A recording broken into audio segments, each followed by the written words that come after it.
The most destruction in the North Wing occurred, of course, in the Library of Congress, which was a large room on the western side of the wing.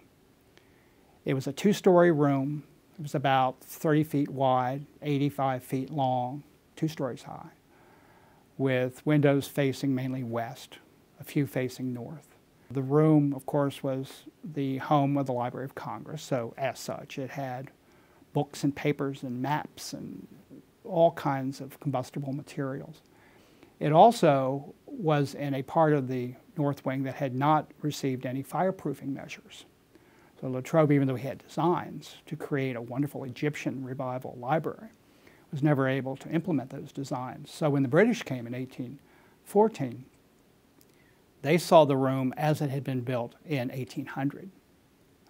The room had a wooden floor covered with boards carried on wooden joists.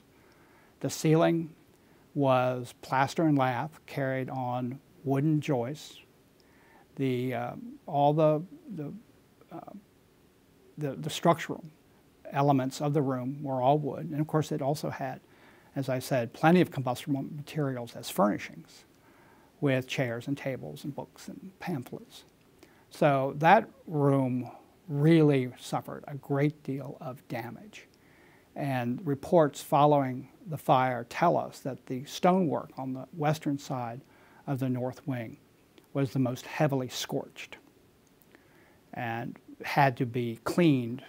The most effort was expended on cleaning that stonework on the western side because it was so heavily damaged. And that room was just totally burnt out. There wasn't anything saved.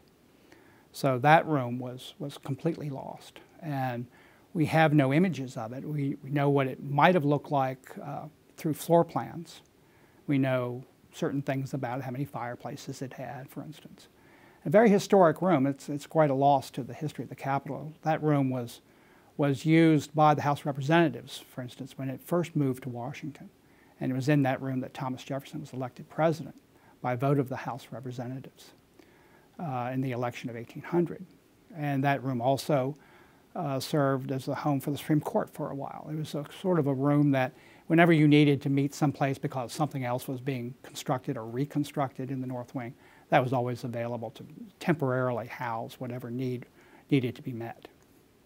So that room was completely destroyed. And when the wing was rebuilt, it was decided not to rebuild that room at all, just to move the library out of the North Wing, to put it elsewhere, and to devote that space to 2 floors of Senate committee rooms.